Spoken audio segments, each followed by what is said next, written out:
이데일리엔 장중에 살펴보는 주요 경제 뉴스입니다.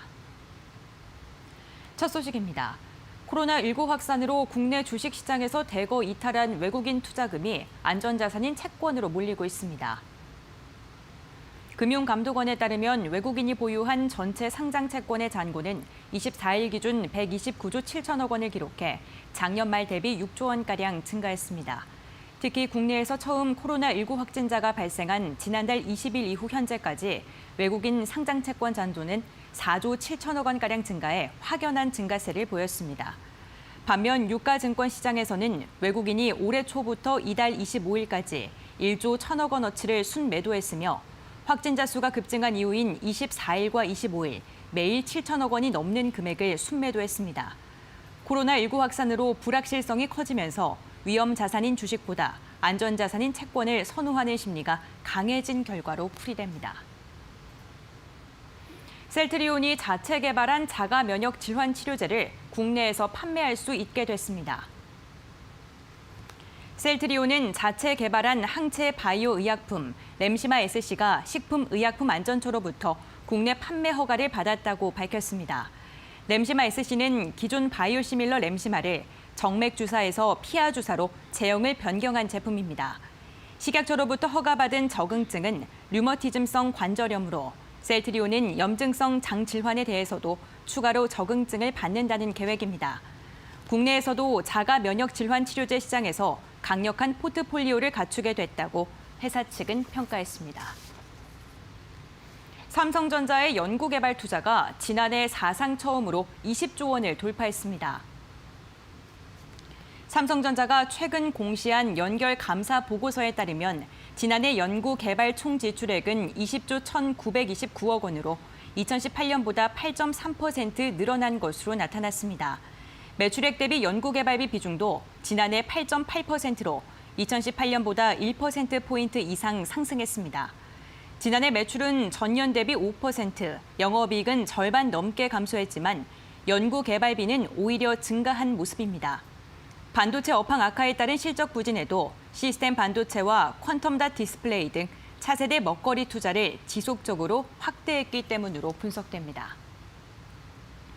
대유 위니아그룹이 4개 상장사의 지난해 실적을 발표했습니다. 대유 위니아그룹이 대유 에이텍, 대유 플러스, 대유 AP와 가전 계열사 위니아딤체 등 4개 상장사의 작년 실적을 발표한 결과 실적 호조를 기록한 것으로 나타났습니다. 위니아딤체는 지난해 매출액이 7,451억 원, 영업이익이 226억 원을 달성했습니다. 매출액은 전년 대비 34% 증가했고 영업이익은 흑자 전환했습니다. 위니아딤체와 위니아데우가 각각 보유한 연구개발 조직을 하나로 합치고 위니아데우 해외법인 합병을 통해 고정비를 낮추는 등 다양한 노력으로 실적을 개선했습니다.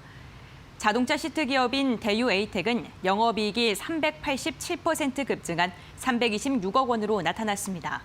자동차 조향장치 기업 대유 AP도 매출액이 1,575억 원, 영업이익이 101억 원으로 올랐고 정보통신 전문 기업 대유 플러스는 실적이 전년 대비 개선된 것으로 나타났습니다.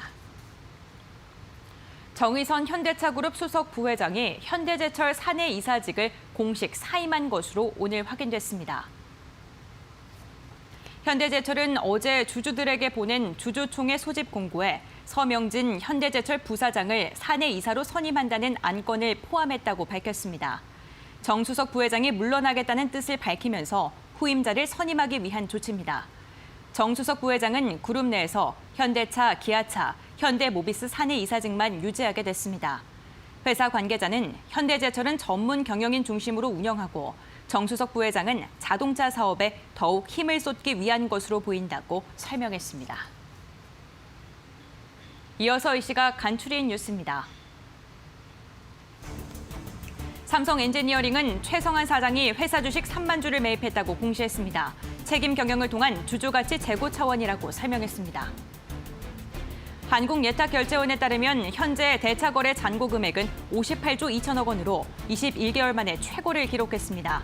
지난해 연말과 비교하면 22% 증가한 것입니다. 삼정 KPMG는 보고서에서 글로벌 자율주행차 시장 규모가 올해 8조 5천억 원에서 2035년 1,334조 원으로 증가할 것으로 전망했습니다. 우리나라 자율주행차 시장 규모는 올해 1,509억 원에서 연평균 40%의 성장세를 보일 것으로 예상됐습니다. 플랜트 기업인 SNTC는 세계 최대 석유 회사인 사우디아라비아 아람코와 협력 체계 구축을 골자로 하는 양해각서를 전날 체결했다고 오늘 밝혔습니다. 이데일리엔 장중에 살펴보는 주요 경제 뉴스 함께 확인해봤습니다.